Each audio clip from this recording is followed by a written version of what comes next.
What if you searched actively for places where the empathy of been there, done that might help your fellow human? See a kid throwing a massive tantrum in public? Smile gently at that mortified mom and say something like, "Mine is 27 now, and sometimes I even miss moments like this one." This is Rise and Shine, a podcast that offers timeless wisdom and uplifting meditations to fill your heart, feed your soul, and start your day on a positive note. Here is Adrienne Gold-Davis. My brain is like a steel trap for song lyrics. I am telling you, inside of my musical memory lives the entire soundtrack of Fiddler on the Roof and Guys and Dolls, the full Lauryn Hill discography, and every single rap song I have ever heard. And in its inimitable way, my brain serves up heaping helpings of these lyrics in the most inopportune of times. My impulse control is shaky at the best of times. Like I often have to seal my lips to avoid screaming out that next line to something that someone said by accident or not intentionally. And it's happened at a lecture, in a sermon, and once at a funeral.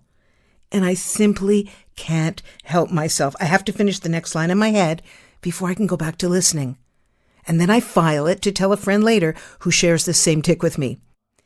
See, this is the thing about getting older, my friends. The wisdom of years can contain buried within it a kind of jaded boredom. A been there, done that vibe that can suck the life and excitement out of everything if you aren't careful not to let it. Yeah, you wore those wide-leg pants in the 70s. Yeah, I did those velvet leggings and the big sweater in the 90s. Wore those shoulder pads in the 80s. Rocked that neon.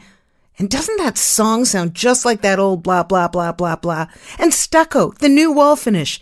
Texturized plaster. Shag carpet. Yeah, been there. Done that. Show me something new. Now, I know that every iteration of a style or a song has to be slightly different. The vibe a little changed up.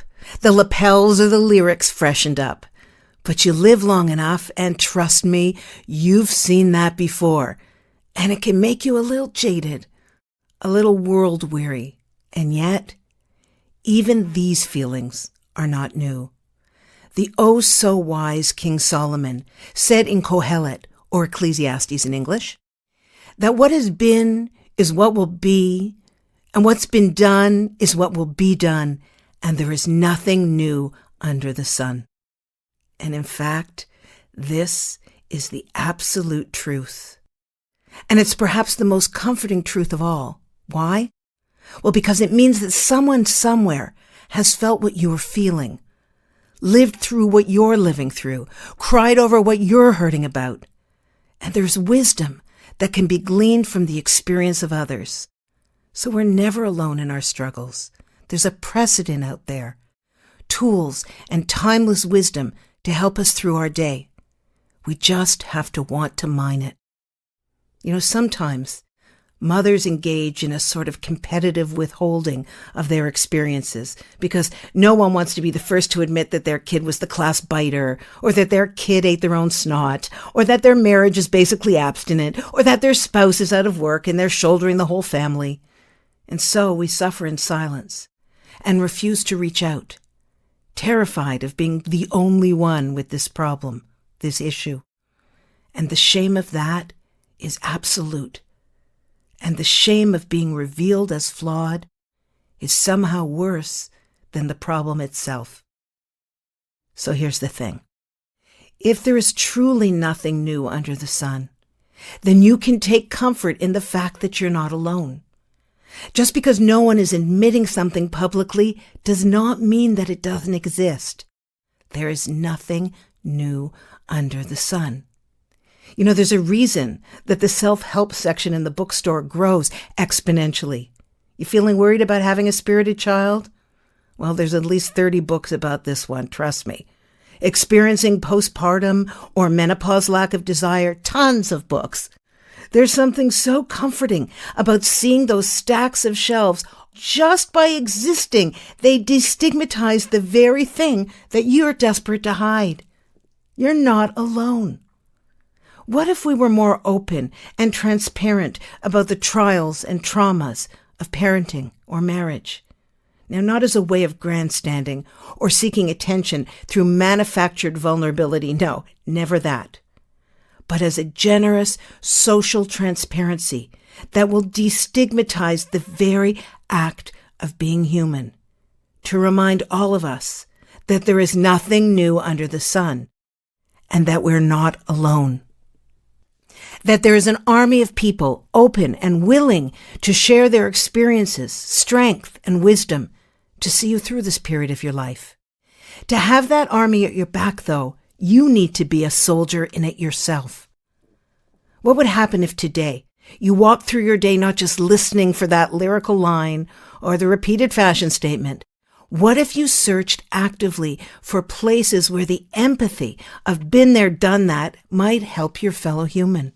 See a kid throwing a massive tantrum in public? Smile gently at that mortified mom and say something like, "Mine is 27 now, and sometimes I even miss moments like this one." Listen carefully for the lyrics of life that repeat and repeat around you like the broken record that is the human condition, so that you can lend your love and empathy to your fellow. We are taught, Ve'ahavta l'recha chamocha, you shall love your neighbor as yourself. But we don't always love ourselves, do we? Well, yeah, we do, insofar as we don't want to endure pain ever, that we don't want to feel alone ever, that we don't want to feel shame ever, and so on, because that's how we're all made.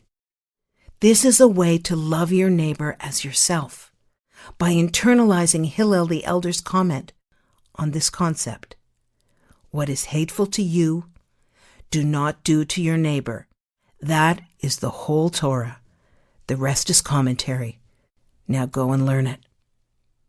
Can we walk through the day searching for moments where we can undo the isolation of others by conjuring up our own experience and entering into a consistent state of empathy? You know, it requires active listening on your part, an eyes wide open stroll through your day, scanning your surroundings for places where you can lend a hand or a heart. It's the ultimate proactive way to love. You know, once my friend and I were pushing our kids on a swing set when our children were under a year old. My friend told me that she and her husband were heading for marriage counseling that night for a cool $185 an hour. She told me quite fretfully that they'd only been intimate 4 times since the baby was born, and that she was terrified that this meant that the marriage was over. A woman on the swings beside us, a very bold, brave Caribbean nanny with a 2-year-old in her care, she must have overheard. She raised an eyebrow and turned to my friend. "Girl," she said, "I have 4 kids, and I can tell you that is totally normal. Once we went a full year, and my husband was not so pleased with that, but things have since righted themselves. Having a newborn is overwhelming," she told us. "Don't waste your money. $185 is way too much to be told that while it's not great, it's totally normal."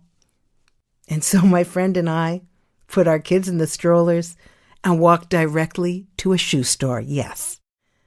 We spent $150 on a new pair of sandals that made her feel gorgeous and desirable, and canceled the counseling session. You know, that woman beside us, she took a big risk listening in and interrupting. But it was a risk worth taking, because a couple of young moms in that moment felt a lessening of our anxiety and our fears, which ultimately leads to greater self-love, which leads to having love that you can share, which leads back to intimacy. Be that woman on the neighboring swing. Listen closely to see if you have wisdom to share. Don't be intrusive, but read the signals. No one discussing that sort of thing in an open park would expect full privacy. Well, then, you could whisper words of wisdom. Let it be. Thanks for listening to Rise and Shine. Don't forget to rate, review, and subscribe to Momentum Podcasts on Apple, Spotify, or wherever you get your podcasts. Join Adrienne again next time for more timeless wisdom and uplifting meditations that fill your heart, feed your soul, and start your day on a positive note. You're listening to a Momentum podcast. For unlimited inspiration, wisdom, and empowerment, visit MomentumUnlimited.org.